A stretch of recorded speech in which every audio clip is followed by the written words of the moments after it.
Hello, friends, and welcome to episode 39 of Mistconceptions.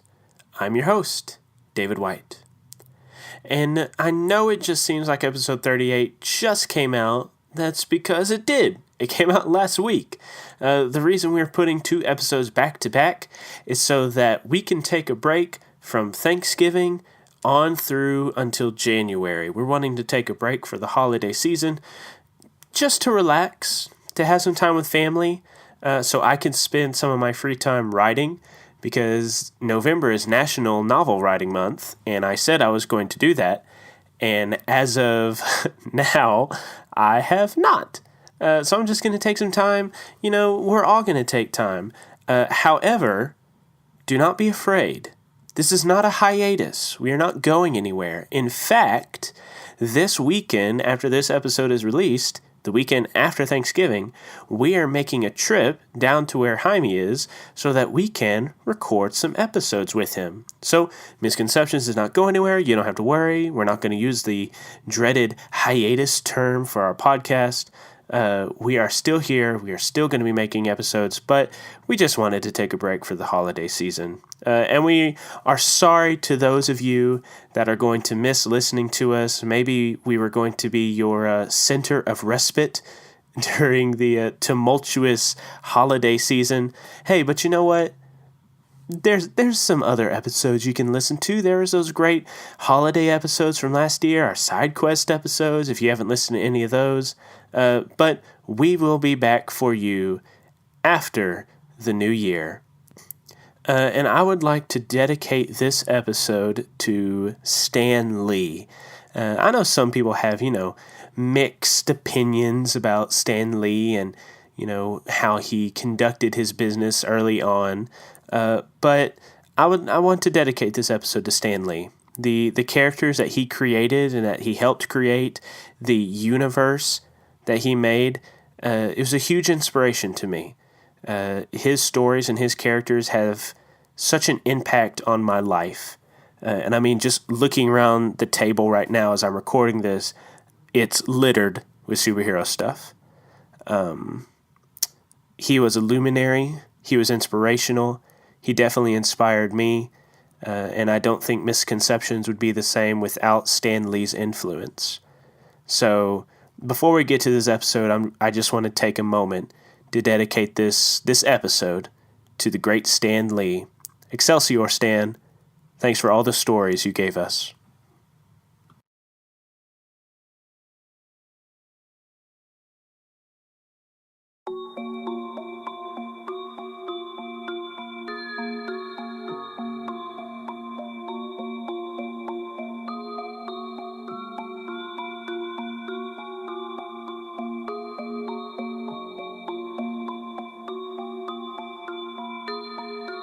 Wow, that was a terrible night. Still struggling to remember what happened. Bill called Pablo? No, it was Deja. Yes, Bill called Deja from my phone. I've got to remember never to give my phone to Bill. Okay, I'll put that away. What was it? I went up to the rooftop with Faye, and a giant AC unit was thrown on me. Probably Faye's fault. Definitely not mine. Let's see. Man, my head still hurts. It's not as bad as it was, but it's getting better. Let's see. Something happened between me and Deja. Yeah, I just can't remember. Maybe someone else will fill me in.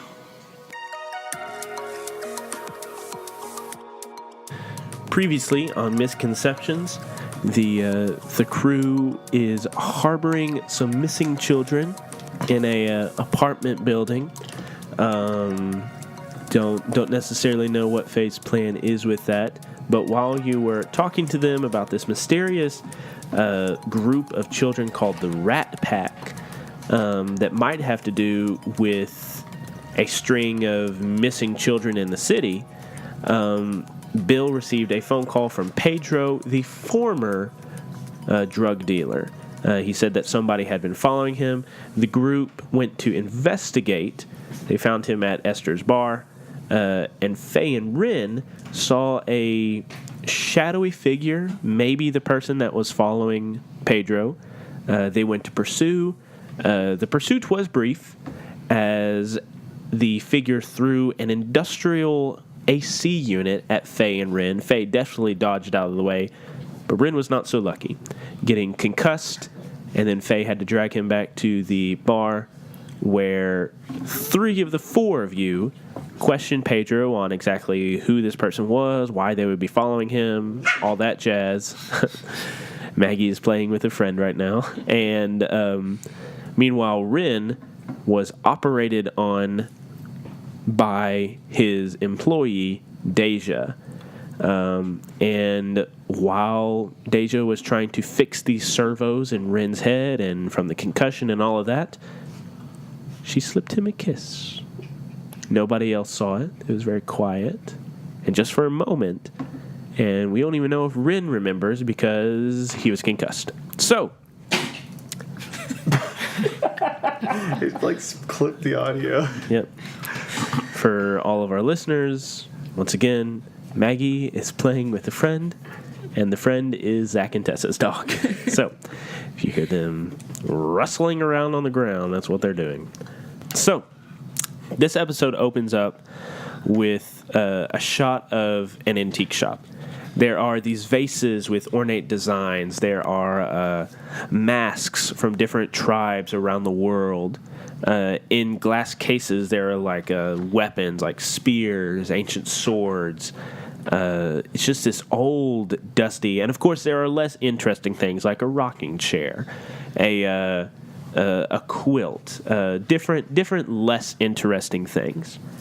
But as this scene is opening up, we see Pedro at the counter, behind the counter. He's kind of dusting some things off, dressed for work.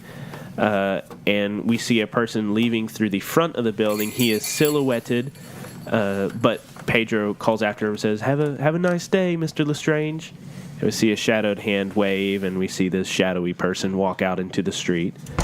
Pedro kind of sits there for a little bit, looks at everything around the shop, nervous, kind of looking out through the glass windows that lead onto the street front.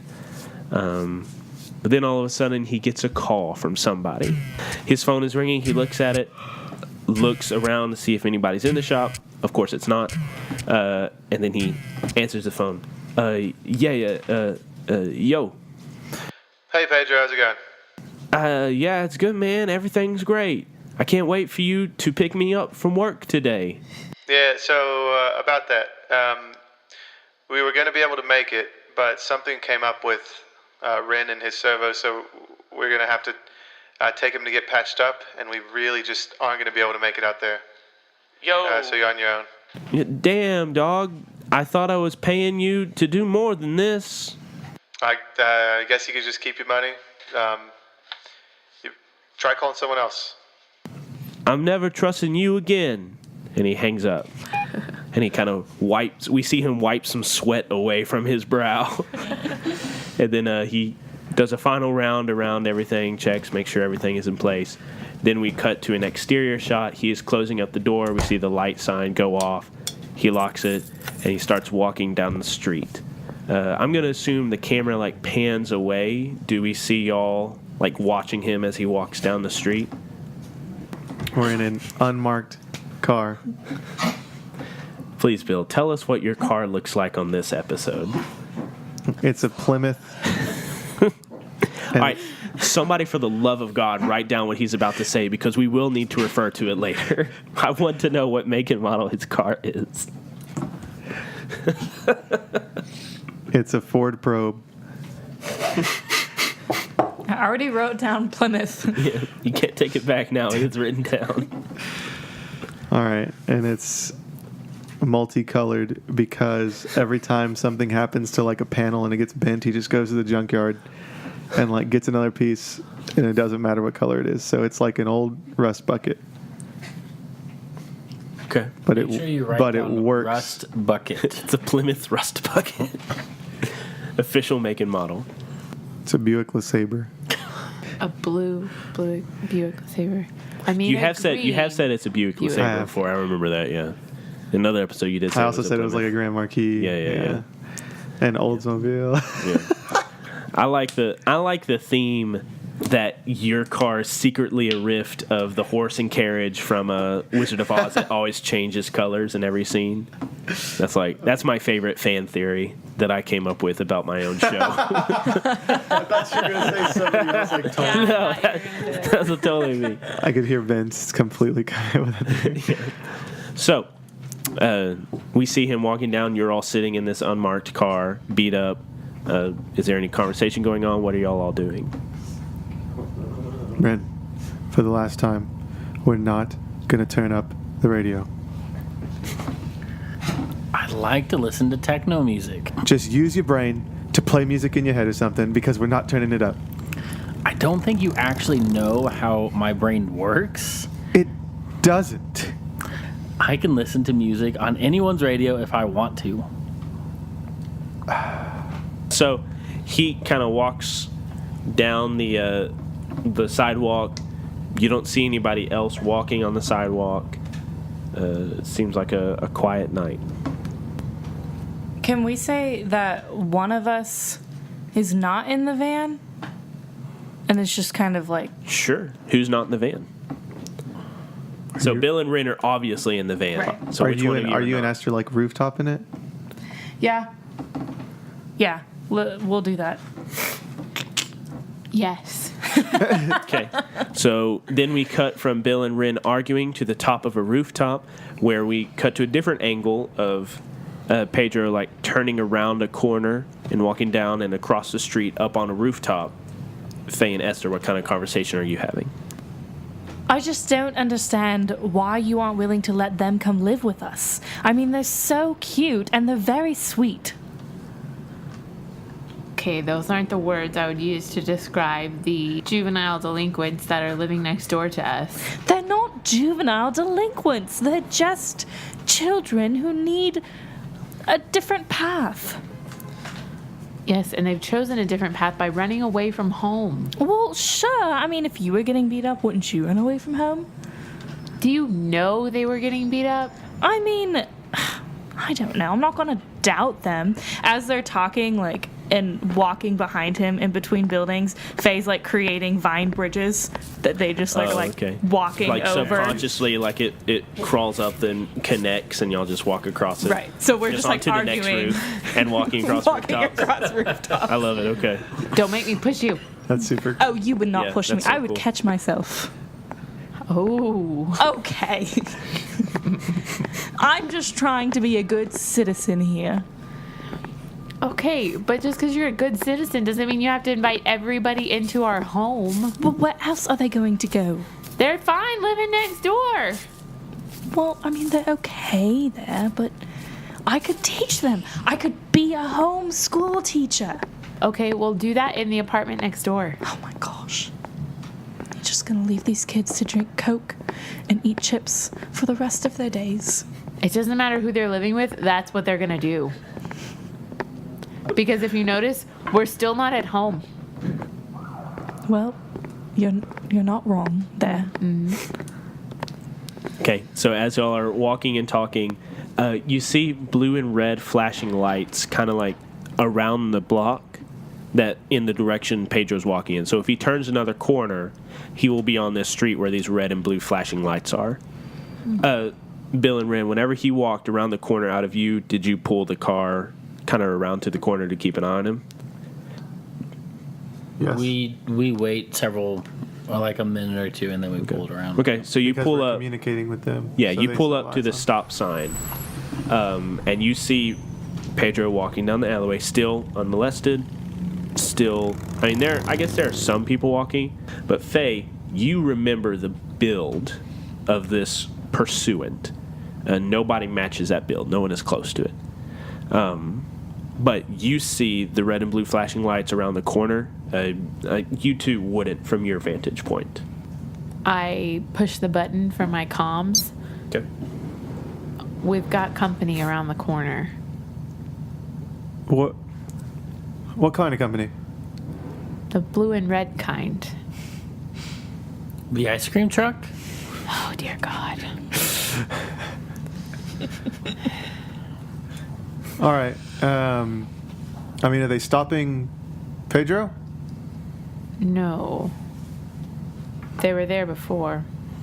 I mean, as long as Pedro just keeps minding his business. I mean, he's a functioning citizen in society, not doing any sketchy things, or at least he tells us he's not doing any sketchy things. I say we just let it play out.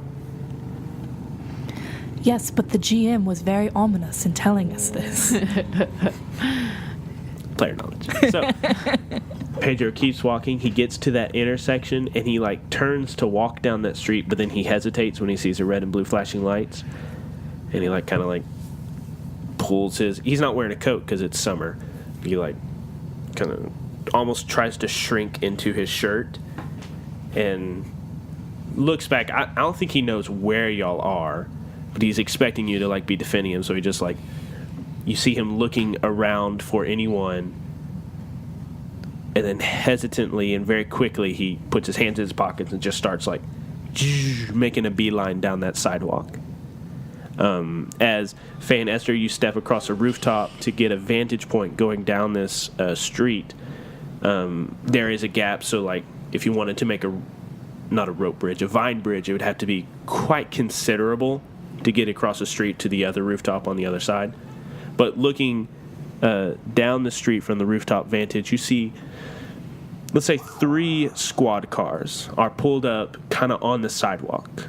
You see a alleyway on the sidewalk that Pedro's walking down. They are pulled up and they are shining their lights. You see them investigating something that is in this alleyway.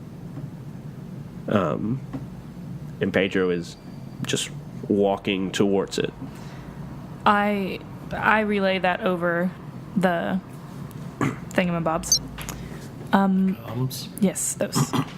Suggestions? What should we do? Just tell him to walk across the street on the other side. Well, I can't tell him anything. Let's just get closer. We'll get closer. Okay. So we're allowed to drive on the street. So we just turn you right. pull. Just Are you going to slowly. go onto that street or kind of stop at I the want to corner? pull up to the We want to pull up to the intersection and look right and just kind of wait Okay. and see what happens. But we're ready to turn and go. Okay, so you pull up to the intersection, the same one that Pedro hesitated at. You see an officer kind of step out of the alleyway and have some sort of conversation with Pedro, and it's very quick, and then Pedro just kind of walks across the road to the other side of the sidewalk and keeps walking on by. I'm gonna call Pedro. Okay, you see him from far away. He walks across, and then he reaches into his pocket, pulls it out, and looks at it. Yeah? What was that? I don't know. And you see him kind of craning his neck to get a better vantage point in there, into the alleyway. There's a couple of them. I see somebody's underneath a sheet. I didn't ask him any question, man. I ain't got a good reputation with the cops, but it seems like something happened in the alleyway. And whenever I was walking home, this alleyway was always full of, hobos, winos, all that stuff. And I think whoever was following me always came out of that alleyway. Do you think... And you see him kind of adjusting, trying to look past the cars, past the barricade, into the alleyway. Do you think somebody found him? I don't know. Just keep going. Keep your head down. Yeah, where? And you see him turning around. Where? Where the hell are you, man? It's better that you don't know. All right. But you got me, right? You good? Yeah, don't worry about it. All right. Turns off the phone, stuffs it in his pocket, and keeps walking briskly down the walkway. So from your vantage point, Faye and Esther, you see Bill and Ren pull up. You see Pedro cross the street onto the sidewalk. You see him talk on the phone for a little bit, looks around, doesn't see you, obviously, and then keep walking down the sidewalk. okay, I'm gonna go over the comms. Hey guys, what's going on? Should we keep following him? Should we check out what's going on? Try to get a view of what's going on in that alley, and we'll keep following him in the car. Okay. Faye's gonna create a ladder for them to or if there's a fire escape or something, for them to climb down the building. Sure. There's a fire escape, yeah. And then I guess because you said it's a distance, right? So we'd need to cross the street and then go back up. You are at the building that is next to the intersection that Bill and Ren are parked at. So they're parked going this way, and I hate using this way and that way for an audio purposes, but they're facing, let's say they're facing north, and then Pedro's walking down east. Yeah. And so you are on a building that is catty corner to where he was walking down. So in order to get to the rooftop that's closest to the alley, you have to go down a fire escape, go across the street that Bill and Ren are parked on, and then go up that building. Okay, we do that. Okay, go down. Bill and Ren, do you sit there kind of watching Pedro walk down the sidewalk? We pull out and slowly drive towards the crime scene, I guess. Okay. And slowly because Pedro, and then also to maybe see what's going on. Okay. So as you are driving by slowly, rubbernecking, you see 3 squad cars. You see a barricade is set up in the mouth of the alleyway on the sidewalk. And you see a couple of officers inside the alleyway looking at things. And you also see there are lined up along the sidewalk, with their backs against the wall, are a couple of slovenly dressed and dirty people. You can assume these were the people that were living in that alleyway. Ren, take pictures. You can keep talking. Sure. Sorry, I'll just. Let me just be your professional photographer. Yeah. So Ren pulls out his cell phone, or do you have any other sort of camera you'd use? Okay. No, because the scanner goggles are broken. Yeah. So you pull out your cell phone, you start taking pictures as you drive by. I'm driving. One of the officers, the officer that stopped Pedro, kind of looks at you as you drive by, but you keep. I roll down the window. Do you roll down the? Yeah. You roll down Ren's window. Yeah. Okay, so you roll down Ren's windows, right? So you're taking a picture, and Ren slowly lowers it. Hey, The officer comes to the car. May I help you, sir? Sirs. what the hell's going on here? Got a call, some sort of altercation in the alleyway. Looks like there's been a murder. We're investigating. No suspects yet, but we would ask that you do leave this area for your safety. All right. Hope you get him. Just drive off. All right. And then you drive off. Meanwhile, Faye and Esther, you are on the rooftop. Logistics don't matter. You are on the rooftop. So now you are looking into the alleyway.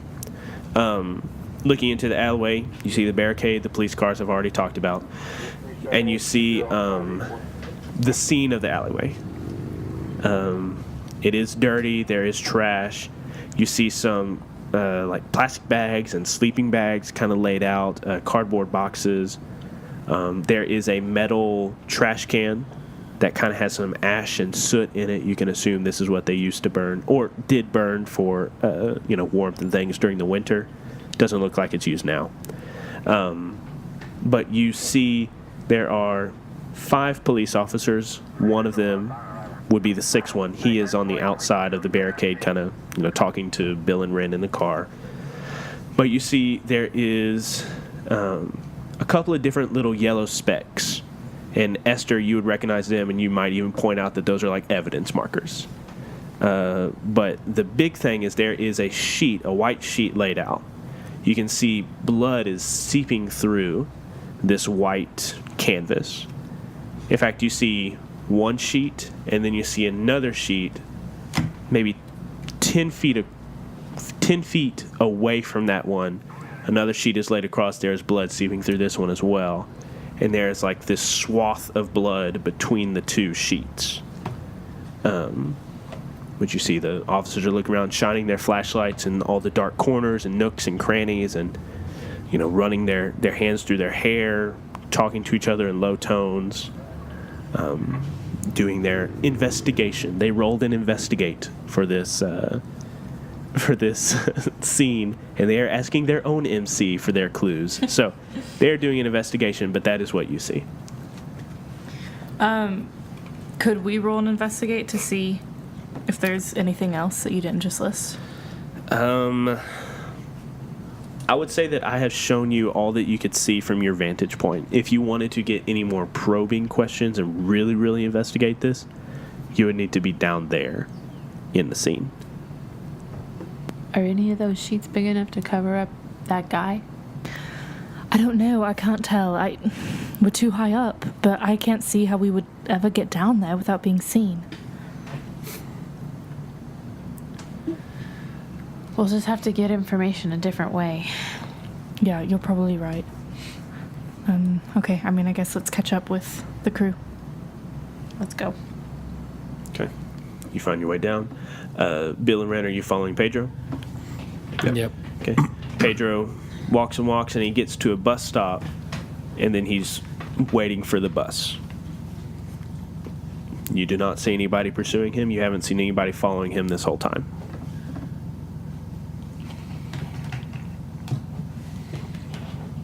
Well, looks like everything's fine. I'm sure he'll be safe on the bus.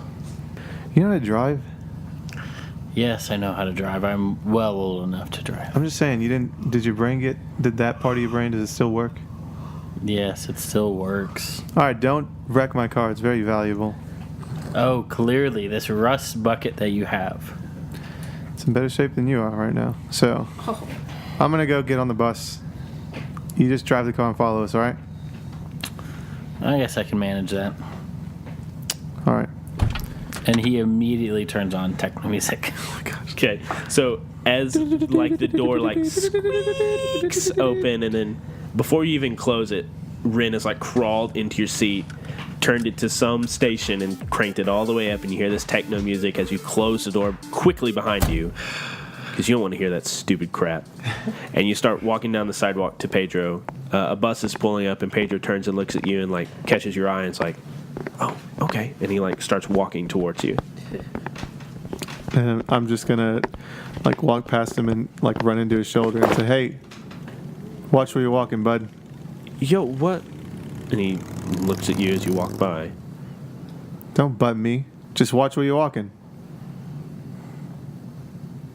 And then a look of recognition goes over his face. Oh yeah. You watch where you're walking. And then he stands next to you awkwardly, side by side, shoulder by shoulder, waiting for the bus to arrive. You say anything? No. Okay. The bus pulls up. It opens up. You show, pay your whatever. I don't know how to use public transportation. But then you get onto it. And you sit down in your seats, and the door closes, and the bus goes on its way. Esther and Faye, you come across the street. You hop into the back of Bill's car. Bill is not in his car, and Ren is listening to very loud techno music. Esther doesn't hop in the back. She hops in the front, and she turns the music off. Okay. Can I help you? This is now my car. I control the radio. False. I'm controlling the radio now, so you can suck it. And then he turns it to a different radio station, and it's ska country. Gross. Is that a thing? What weird music stations we have in the city. You see a vine pop up and hit the power button and come back. Faye, what are you doing? I have no idea what you're talking about. And so he clicks the power button again and just drives off, following the bus. Okay. Any conversations happening that we need to listen in on? Or is everybody riding or driving in silence? Okay, so... There's lots of head nods, just FYI. Yeah. Yes, everybody nodded their head or shook their head. In silence. So the bus is driving by, and Pedro doesn't sit next to you, Bill, but he like sits across the aisle, and he like keeps looking at you, almost like expectantly, like waiting for you to say something. I completely ignore him. I'm like looking out the window. Okay. So it goes a couple miles, goes a couple stops. It announces a certain stop, and he gets up, looks at you again, and then goes to the front of the bus to disembark.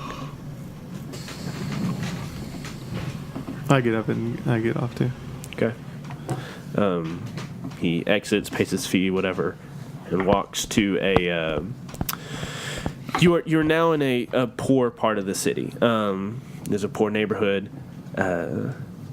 but he doesn't walk up to a apartment or tenement building. He walks up to kind of this house that almost seems to be leaning in on itself. Like the only thing holding it up is, I don't know, some law or string of physics seems to be holding this whole place together. There is a car with the hood up and a tarp thrown over the cab. Obviously has not been driven in a long time. The grass is basically dead. There's different pieces of trash in the front yard, as it were. But Pedro kind of walks to the what once was a picket fence, but is now the ghost of it. He walks up to the gate and opens it and looks at you. I mean, this is my stop, I guess. All right, I'll come in, or I'll come to the door. All right. Just go in without me. If anything happens, say something. All right. And he walks up to the door. Do you walk with him to the door, or you stay at the gate? I walk to the door and I chill against the wall outside the door. Okay. He knocks on the door, opens it a little. Hey, Mom. Yo, Mama. What you want? It's late. Yo, Mom, fine. All right. Sorry. He looks back at you and, hey, I'm thanks for walking me to my house, I guess. And he goes inside and closes the door. I'm gonna walk around back. Okay. You do a quick look around. Mm-hmm. Okay. Do a quick look around. It's dirty. It's filthy. Everything's kind of fallen in on itself. There is an old swing set out back that's kind of rusted. One of the swings, a chain has broken, and now it just kind of pulls in on itself on the ground, and like the little plastic seat looks like it hasn't been sat in years. But you see that in the backyard. Go around. There's a garage just full of junk and boxes. But nothing out of the ordinary. I go look in the window. Okay. You see a very old lady, old Hispanic lady, sitting at she's in the kitchen doing something, but you see like this little chihuahua is like looking straight at the window at you, just yapping its head off. Pedro is walking around kind of taking off his shirt. He has an A shirt on, or a sleeveless shirt, and they're having some sort of conversation. You can barely hear it through the window. You assume it's just like, how was your day? Why are you bothering me? What kind of money did you make? Stuff like that. I'm gonna head back out front then, and I guess get in my car. Yeah. Kick her in. As you walk to the front of the house, you see your car's pulled up there, and the three of them are looking expectantly at you. I'm gonna go ahead and get in. I'm gonna open my door and just stare at Ren until he moves. And so Ren, instead of getting out, pulling the seat back, he just spider crawls back to the back seat. Oh yeah, because Esther's in the passenger. Okay. Yeah. Kicking Esther on the way. Yeah, he crawls over, and his lanky limbs are splayed out to the four corners of the car. He's pressing on Faye and kneeing Esther, and he's not gentle about it. He kind of flips into the back seat. Oh my gosh. Sorry guys, Why? I've got a headache. I was concussed last night. Oh my gosh. If you say concussed one more time, don't do it. I'm going to punch you. Yes, She you sound punches very him. awake. So Esther punches Ren. Again. Yeah, again. Concussed.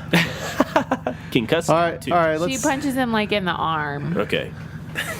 Goes Still bruised, but you're not concussed in your arm at Step least. it up by 1.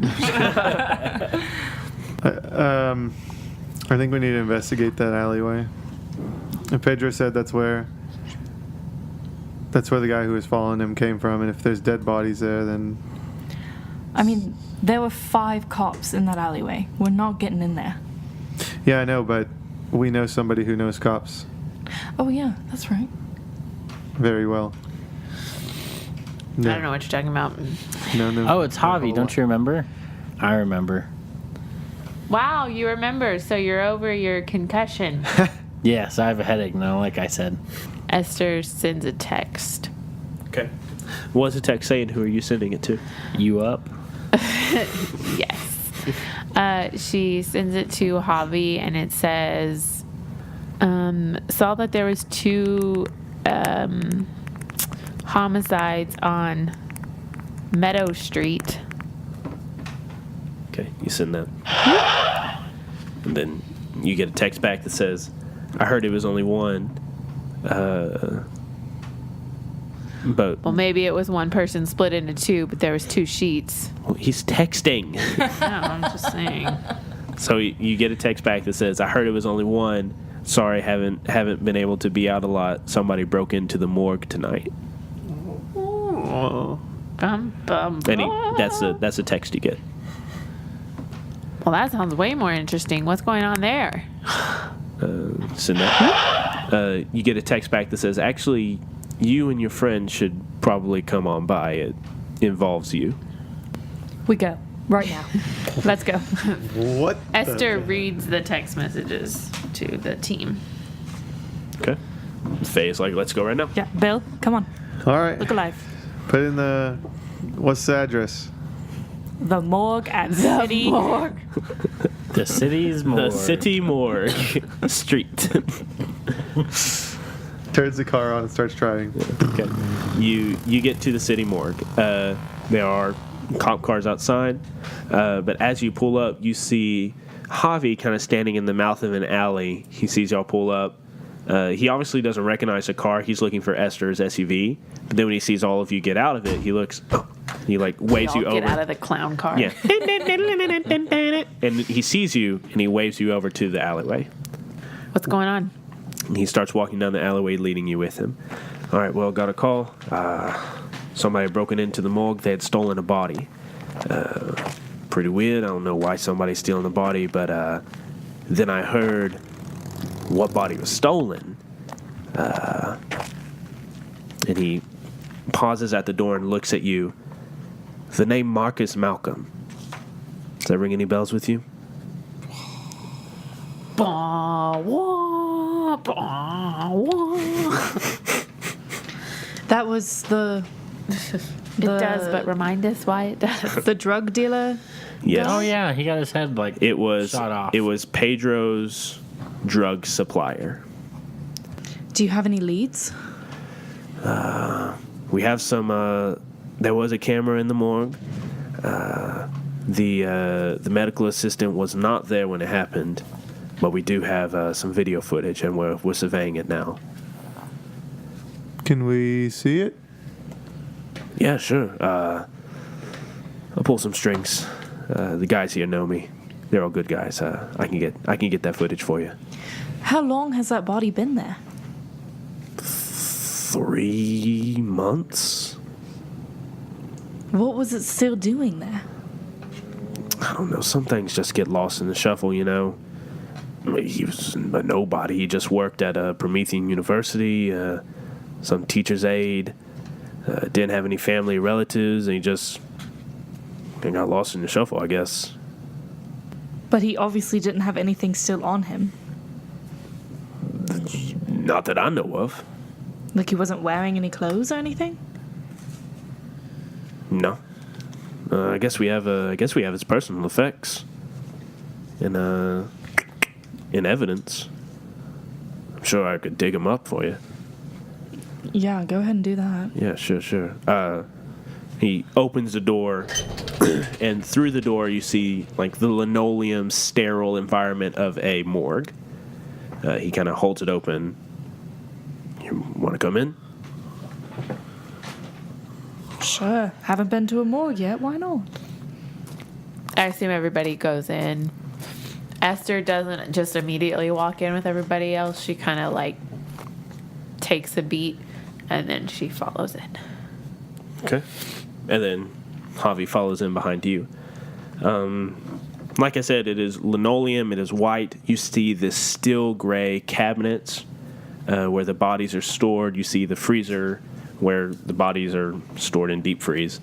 It is cold in here, which is a stark contrast from the humid heat outside of the summer night. But as you walk in, you see one, I don't want to call them shelf, but I guess one door in the thing of many. It's like, it's wrenched from its hinges. Like it's hanging at a weird angle. Like it shouldn't open that way. You look around the room really quickly. There, again, a few yellow evidence markers. And there is well, I guess you came in that door. So yeah, you would have noticed this as Javi let you in, but that door that you came in was also kind of wrenched in a weird way. Javi, like when he opened it, it kind of drug across the gravel of the alleyway. But anyways, you're now in this morgue. Have you seen the video of the person coming in here? No, I haven't been in there yet. I've been looking at all this. But it looks like our suspect came in through this door. He punched the door you just came in. Looks like he forced his way in. Then came right here, and he points to the door that is kind of wrenched from its hinges, the morgue storage unit door. And he knew what he wanted. He didn't open any of the other doors. He just went, seemingly, I haven't seen the evidence or the footage. He seemingly went straight to this and then straight back out. He was a one-stop shopper. Faye sends a text to the group that says, the guy who Ren and I chased last night was able to pick up an entire AC unit. He could have certainly opened these doors this way. You all get that text. So Javi thinks it's a little weird that all three of you look at your phones at the same time. Esther doesn't look at her phone. So he came right in and went to the exact body that he wanted. He didn't have to hunt. Doesn't look like it to me. Looks like opened the door, came here, and now he and the body are gone. So he had knowledge of the morgue before he came. Maybe. Which clearly means that someone told him about the body. Maybe we could do a search of their logins, see who all was here today. I'd like to See roll who and scanned in. investigate. Do you want to roll and investigate? Yeah. Okay. What are you going to add to it?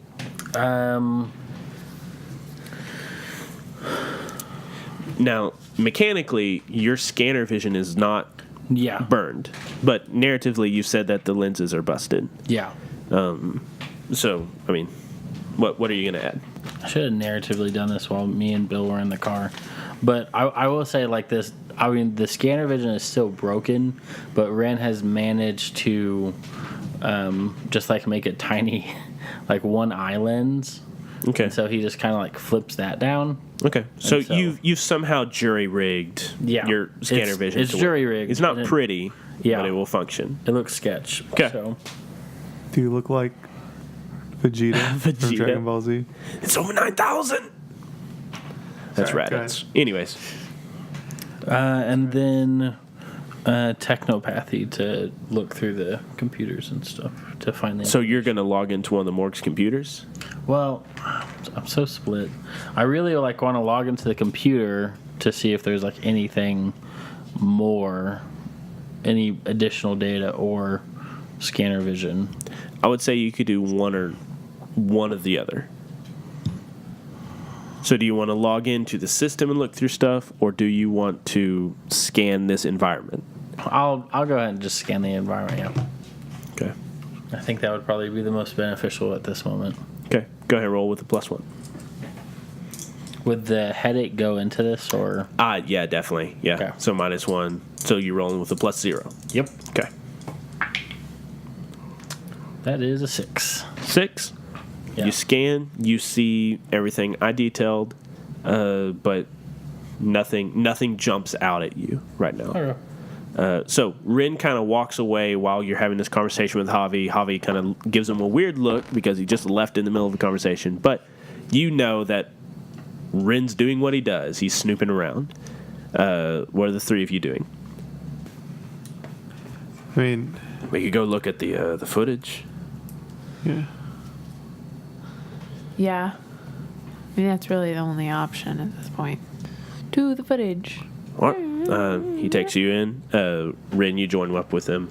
But he takes you upstairs to some offices, different things like that. It takes you to a security room. Very typical security room, like it has all the screens and everything, and there's a dude sitting at it, security guard.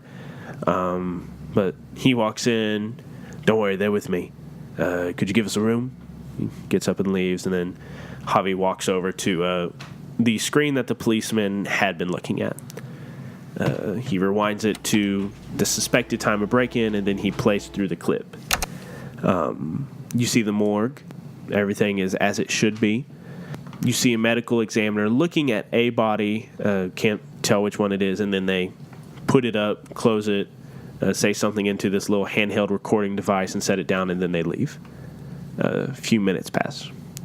Suddenly in the corner, you see the door leading to the exterior. You see it kind of shudder. And then you see a hand wrap around the frame from the outside, and then another hand wraps around the frame. And you can only imagine the horrible squealing sound the door must make as it is just twisted between these two hands. A figure steps into the room. Faye and Rin, even though you did not see any details, this body shape matches the one that you have seen. It is this person in a trench coat, and they have like this wide brim hat covering their face. They're enormous. Their frame almost doesn't fit through the door. They're hunched over a little bit. But they walk in, and you see their eyes from underneath the wide brim of their hat. They look to the right, they look to the left, and then with a hand they reach down to the ground, and then with the other hand they reach down to the ground, and they're almost like crawling across the ground on all fours. It's this bizarre scene, this huge figure crawling across the ground. But they make their way over to the medical examiner bodies. You see them kind of running their hands across the shelves, their head darting back and forth, and then it zeroes in on one door. With a massive hand, it grabs the door and it scrunches it like it's made of plastic. It tears it from its mooring. It grabs the shelf, and it doesn't tear the shelf out. Slowly and carefully, it pulls this thing out. You see this emaciated body in this plastic bag. The figure stands there for a second and doesn't move. Then it scoops up this body, and it's stiff and doesn't like fold in its arms, but it picks up this body and then very quickly makes for the door, kicks open the door, and disappears into the night. A few minutes pass, and then you see the medical examiner come back in, just freaking out, running around, and that's where Javi pauses the recording. He leans back and looks at you. What the hell was that? Faye, do you have the phone number of one of the kids in the apartment? Yeah, of course. You should call them, make sure they're okay. Oh, okay. Faye steps out and makes a call. Okay. The phone is answered, and you hear screaming on the other end. What's happening? What's going on? So you scream back into the phone, and then you hear X-Man's voice. Oh, sorry. Hey, guys, calm down. Faye? Miss Carver? Hi, is everything okay? Yeah, man, we're just... Wicket got his hold of this stick. Quit, man, I'm on the phone! Yeah, man, we're all good. We're just playing. Hey, could you bring us some more Coke? Sure. Hey, is everybody home tonight? Has anybody left? Hey, yo. Is everybody here? Has anyone seen Jeff? He's in the bedroom? All right, man, we gotta go get him next. Yeah, I think everybody's here. Okay, and nobody left today? No, we've been here. Okay, well, I'll be home in about an hour. I'll bring some Cokes. All right, thanks. Hey, yo, man, give me that thing. And hangs up. I'll kill you. You're dead to me. That was good, though. That was Okay, so bad. so Faye walks back in. Everything's fine. They're idiots, but they're fine. Which is why they shouldn't live with us. Okay, not right now. Bill, you should probably call Pablo. Dang it, Pedro. Let's go that one, man. Billy should... Call Pedro. Javi's just standing here as we're all making these phones. Yeah. Do I need to do anything? What you call, Yo, yeah, this is Pedro, what's up? Hey, You find anything? we think so. We'll talk about it later. You still good? Yeah, man, I was just about to take a shower. All right. Well, Hey, were you snooping around my backyard earlier? how early? How long ago? Like, right after I got home, man, Nugget was, like, barking at something. Yeah, I was making sure you were good. Oh. Tight. Yeah, cool. All right. Call me if something happens. Yeah, sure. All right. Bye.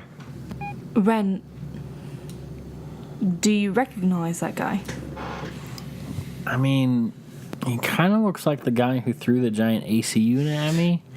But I only saw him faintly, and then my memory cuts out, as if something large just hit me. Well, something large did hit you. I mean, Javi, I think we saw this guy last night, but we didn't get any good information from him. You said he hit you with the AC unit? Particularly a rooftop one.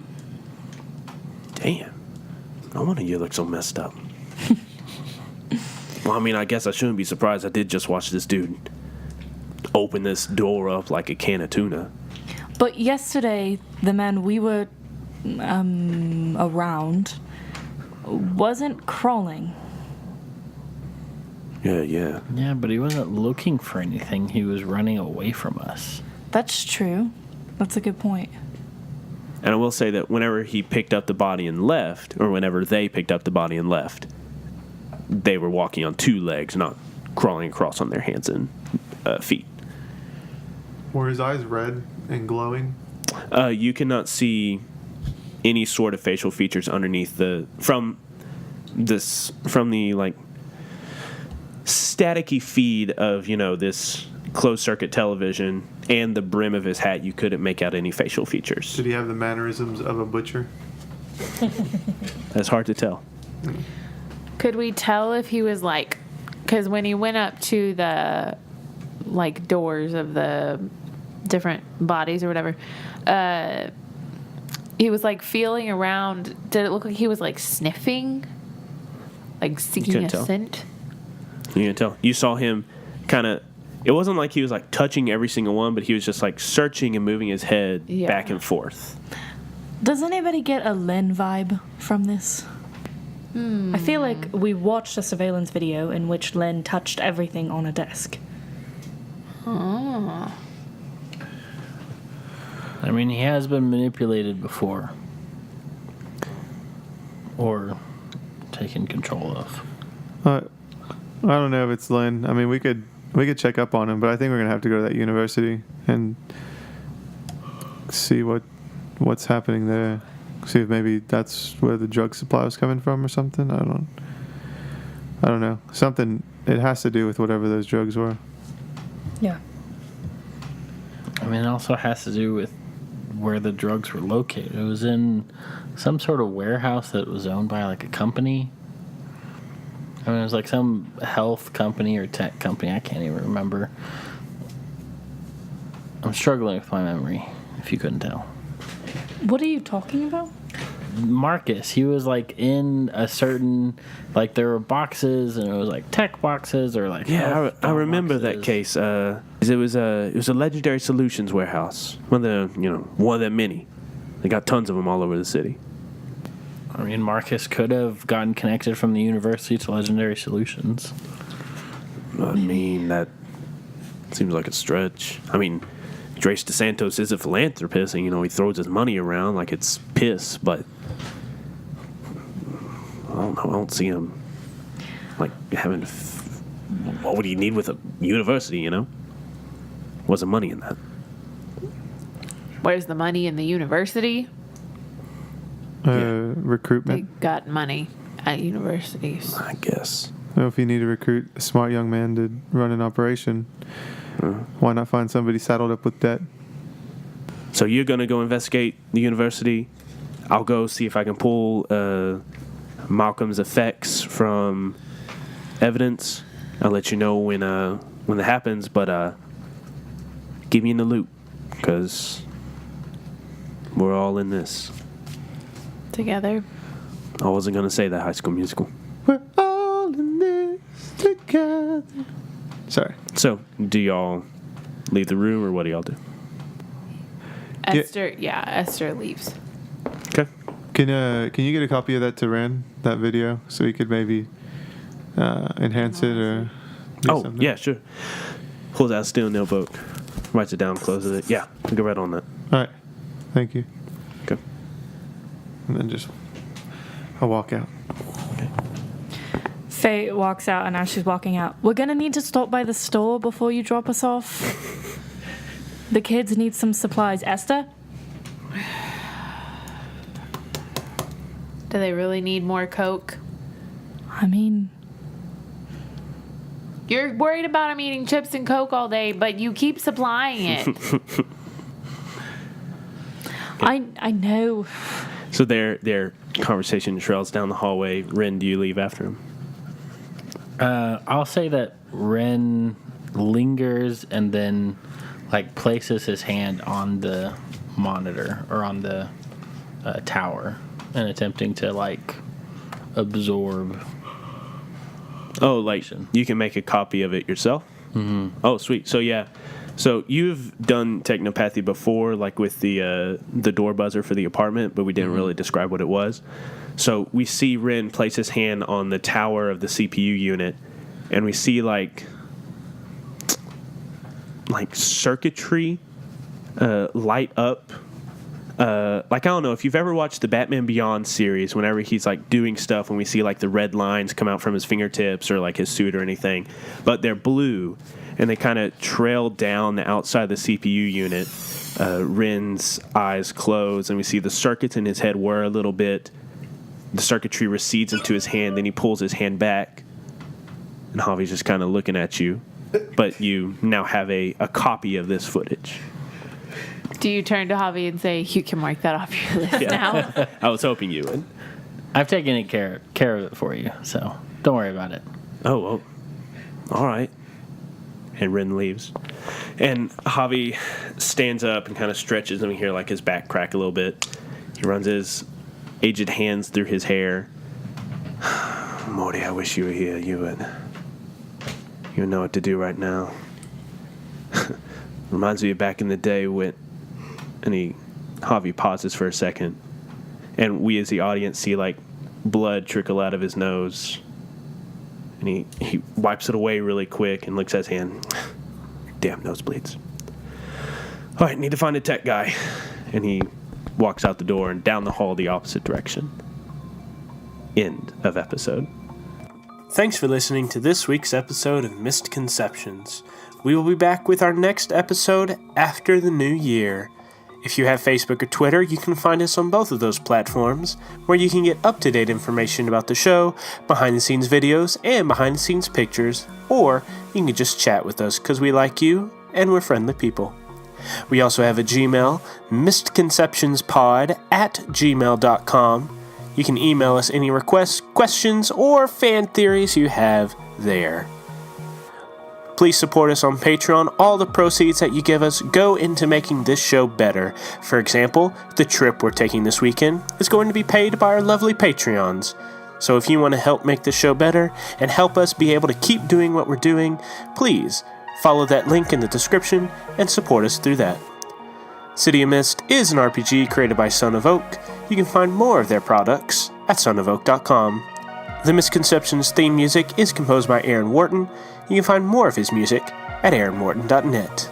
I did forget to mention at the top of the show that we have a Geek Out during the credits session at the end of this outro, so please stick around for that discussion about what just happened in these past few episodes.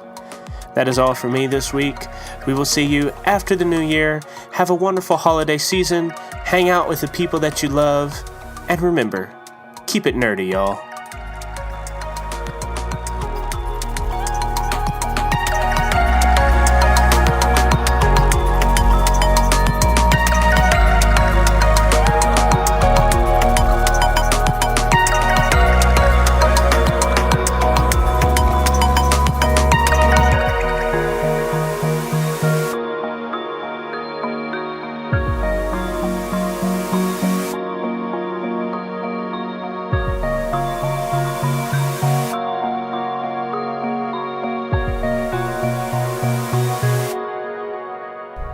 Who else had a nosebleed? Who was it? Lynn. Lynn did? Yeah, Lynn had a nosebleed. Nosebleeds, people. Serious stuff. Screw you, David. All right, let's do a Geek Out during the credits session. Already get- How was that episode for y'all guys? Or do we want to jump right into the questions? It was a really good kids scream. It was a movie trope, and I hate you for it, but I was so my mad. gosh.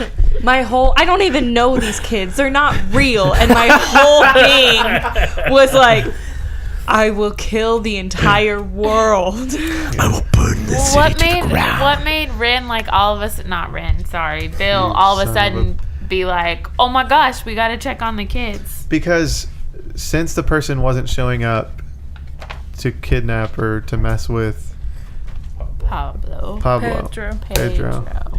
See, that's why I paused it. Since he wasn't showing up to mess with Pedro, I was like, man, all right, well, so he's got Anyway, so what you got? he's got to be somewhere doing something, and so I was like, you know, this player knowledge. This show is about drama, and I mean, it's about a lot of things. But I was like, well, you know, it would really suck if the kids that Tessa's trying to protect, Artie. Already come. who are home alone, are like, they are the most defenseless people that I can think of. And so I was like, oh crap, like it all just went. Yeah. I knew nothing was going on with them, but as soon as you were like, we need to call the kids, I was like, oh, please do. I want to mess with you so much. That was good. Yeah, that was lots of fun. My heart was beating really fast as I was doing that because I knew it would upset y'all. Anything else? More mysteries. I liked the walking across. Maggie, what are you All the barking at? mysteries. I liked the walking across the roof on like the that was bridge cool. forming as you're walking. I could Yeah. just picture that, and you're all just like arguing with each other. Yeah, that was really cool. And it's just casual. Right. Yeah. Yeah. I have many theories. Uh-huh. No, but Do you want to posit any of them? well, I don't know. They would be like player knowledge and not character knowledge. It's after the credits. Okay. Yeah. So, player knowledge, been reading City of Mist book to prep for being an MC. And there are these things called gatekeepers. I'm not going to look at David because I don't want to, like... I can keep a poker face. Okay. But there's these things called gatekeepers that basically, like, protect rifts. If I understand it correctly. But I was just reading the page this week. But I'm wondering if it has any connection to, like, James' mom and Morty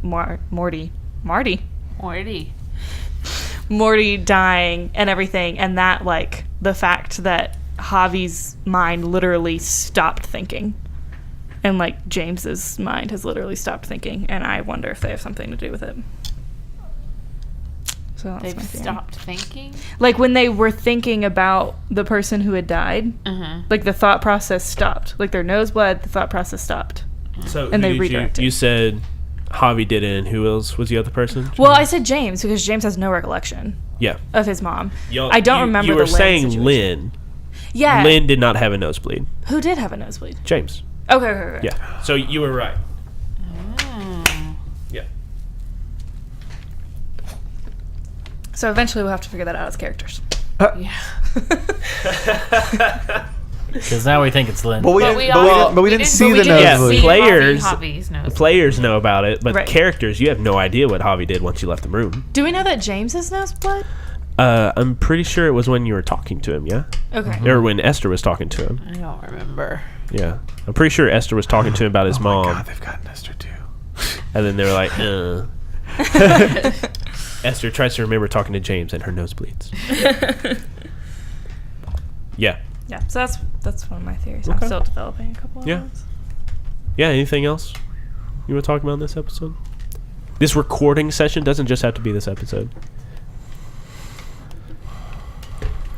Feels good to be back. It does feel good to be back. I'm glad we're all friends and we're all here together. I thought you were going to say we're all friends again, and I was going to be like, I'm glad we're all friends again. When we stop being friends? Yeah. Yeah. I mean, I like that we're bringing Marcus back into it. Well, in a sense. He's dead and drained. Yeah.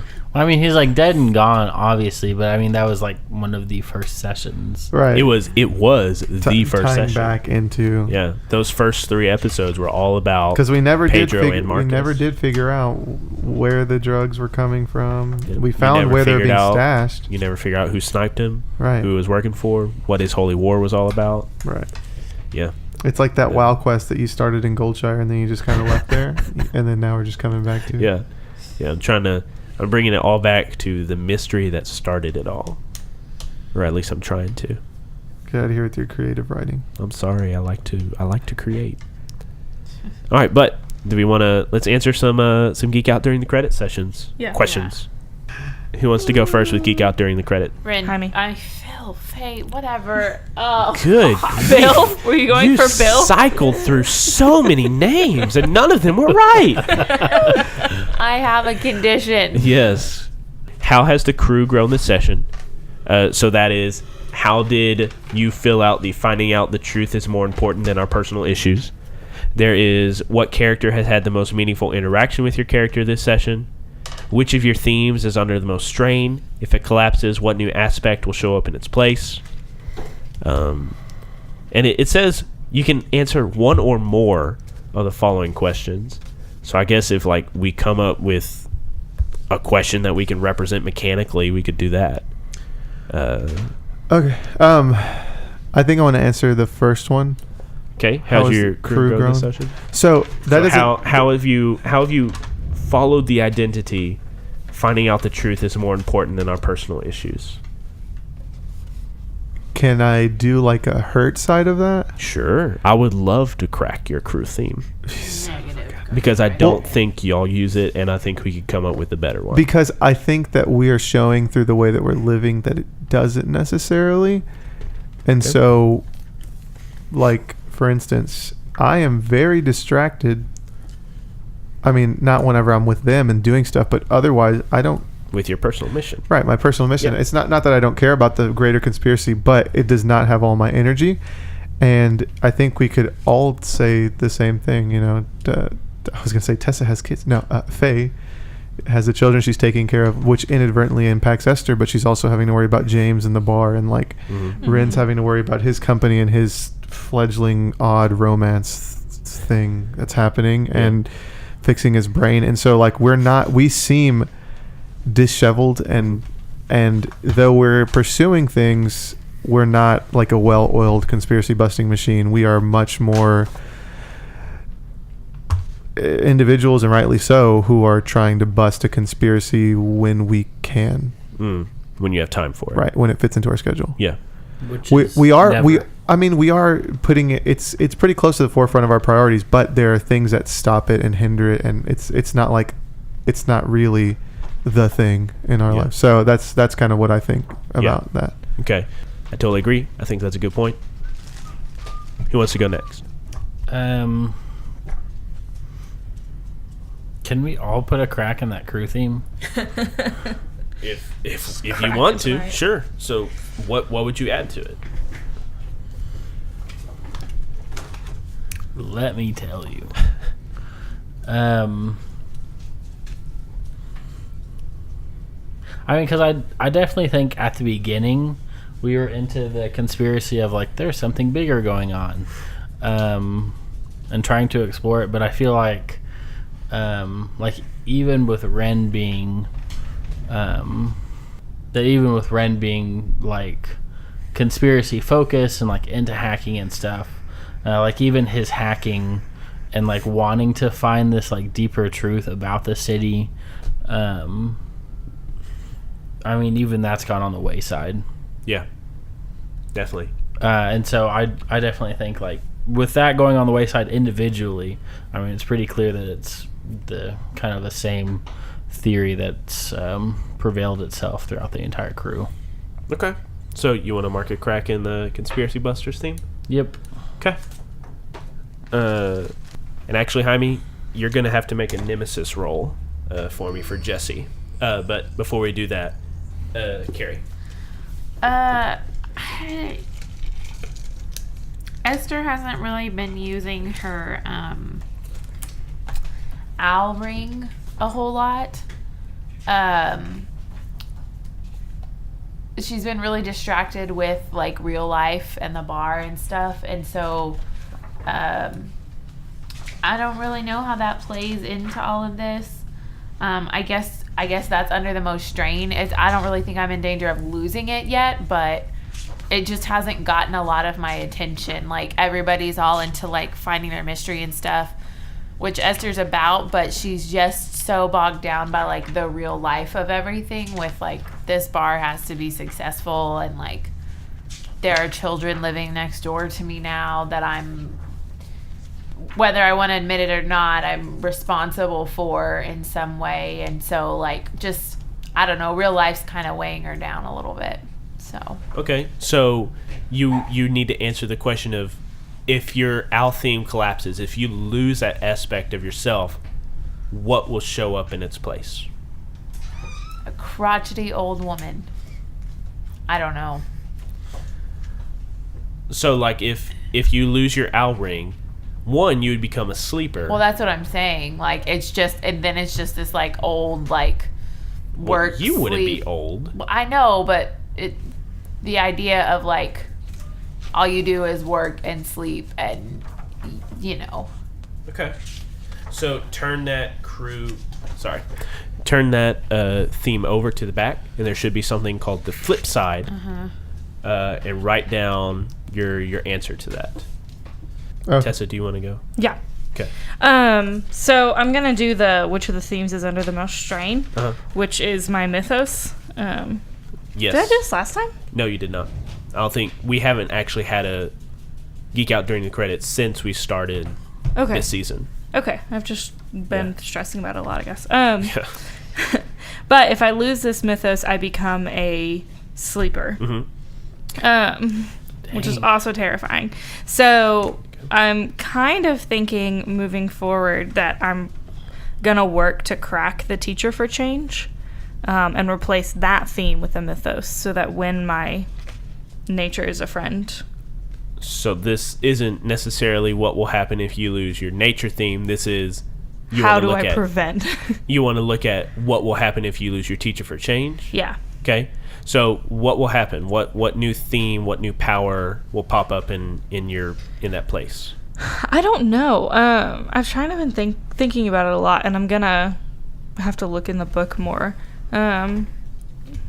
It'll still need to relate to Maid Mary in some way, but I'm kind of interested in becoming a little bit more combat-esque, for lack of a better word, because it does greatly hurt me. So Maid Marian, she's connected to nature. So something that would have to do with more combat. Yeah.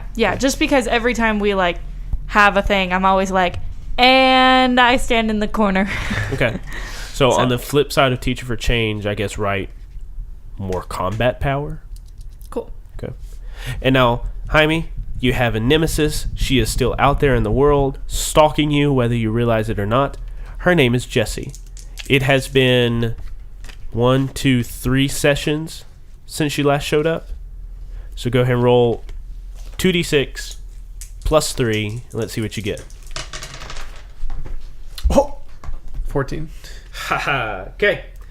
So, on a 10 plus, one of your nemesis will overwhelm you or get the drop on you in the next session. I thought I rolled really well. Yeah, but it's really bad. So, when the MC introduces... It's my only roll. When the MC introduces your nemesis, she also gets to make a move on you as if you missed a player move. I'm going to destroy her. Wow. Wait, can you explain like the tiers of that? Like if he had rolled a 1 through 5. 1 through 5, your nemesis is nowhere, cannot be found. If she rolled a 7 through 9, which is what you rolled last time, I can introduce them. But if I do introduce them, they don't get the drop on you. But with the 10 plus, they do get the drop on you.